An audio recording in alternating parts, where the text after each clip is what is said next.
सदर मजलिस और रुकन पार्लियामेंट हैदराबाद बैरिस्टर असदुद्दीन ओवैसी ने कहा है कि मजलिस की लड़ाई हिस्सेदारी की लड़ाई है और हम अपने हिस्से को हासिल करना चाहते हैं और इस हिस्सेदारी की लड़ाई को हम जारी रखेंगे। MIM की पूरी पॉलिटिकल जो स्ट्रगल रही है और इंशाल्लाह रहेगी वो हिस्सेदारी की लड़ाई है। हम सिर्फ वोट डालने की मशीन नहीं है, अब हम वोट अपने कैंडिडेट को भी डालेंगे और ना सिर्फ उत्तर प्रदेश बल्कि भारत की सियासत में हम अपना हिस्से को हासिल करना चाहते हैं। हिस्सेदारी की हमारी लड़ाई है। देखिए, बीजेपी के साथ तो जाने का सवाल ही पैदा नहीं होता, समंदर के दो किनारे एक नहीं हो सकते। अब ये दूसरी पार्टियों पर सोचना है क्या करेंगे। दिल्ली के जंतर मंतर पर मुसलमानों के खिलाफ इश्तियालंगेज नारों पर बैरिस्टर ओवैसी ने कहा कि 24 घंटे के बाद पुलिस ने कार्रवाई की। बैरिस्टर ओवैसी ने कहा कि शरपसंदों को पता है कि इख्तिदार में रहने वाले उनके माई बाप हैं, इसलिए ऐसी शरंगेजी की जा रही है कि पार्लियामेंट से 10 कदम के फासले पर मुसलमानों को कत्ल करने की, उनको मारने की बातें की जाती हैं, उनको रुस्वा करने के नारे लगाए जाते हैं और पुलिस को एक्शन लेना पड़ता है 24 घंटे के बाद। ये संसद का साया वहां तक पड़ता है और आप उस साये में खड़े होकर आप इस तरह की गंदगी को बयान करते हैं। तो ये क्यों कह रहे हैं तमाम लोग? इसलिए कह रहे हैं कि उनको मालूम कि सत्ता में जो बीजेपी है वो उनके माई बाप है। बैरिस्टर ओवैसी ने कहा कि उत्तर प्रदेश में हमारी पार्टी की तरफ से काफी मेहनत की गई है। उसी का नतीजा है कि जिले परिषद के इंतखाबात में 25 था 26 उम्मीदवार कामयाब हुए। 50 से 55 जिलों में हमारी तंजीम बहुत मजबूत हुई है। इस बार हमें उम्मीद है कि हमारे उम्मीदवार असेंबली में जाएंगे।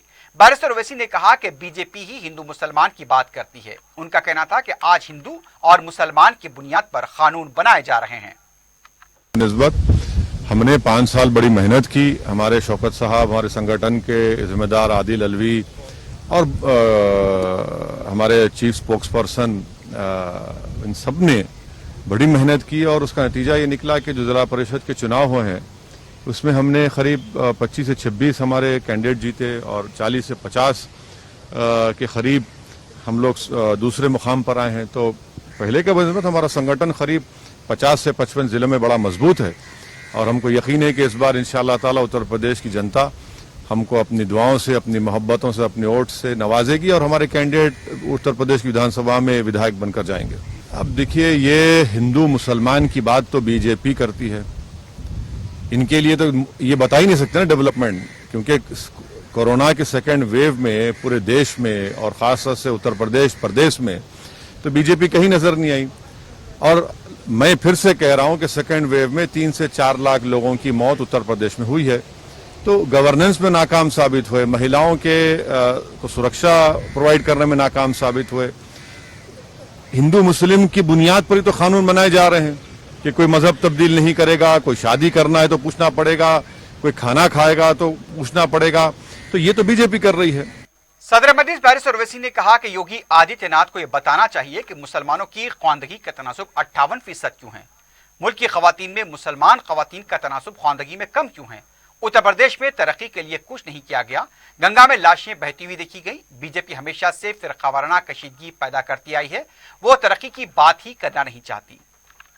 आदित्यनाथ को ये बताना चाहिए कि उत्तर प्रदेश में मुसलमानों का जो लिटरेसी रेट 58% क्यों है, महिलाओं में सबसे कम मुस्लिम महिलाओं का क्यों है, ग्रेजुएट्स में 2% क्यों है, ड्रॉप आउट रेट में 5th क्लास से 12th क्लास तक 55% क्यों है। उन्होंने क्या किया एजुकेशन के मामले में बताइए। आए दिन दलित शेड्यूल कास्ट पर उन पर जुल्म होते रहता है, महिलाओं का रेप होता है। डेवलपमेंट उन्होंने क्या किया। सेकेंड कोरोना वेव में गंगा के ऊपर पानी पर लाशें तीर रही थी और आप जरा भी इंसानियत आपके सीने में नहीं है कि आप इसको अपनी गलती मानते। आप कह रहे नहीं, वो तो तरीका है लोगों का पानी में बहाने का, नदी के किनारे दफना देने का। इसमें देखिए, इसमें आपको और हमको ताज्जुब होने की जरूरत नहीं। बीजेपी तो करती आई और करती रहेगी ना।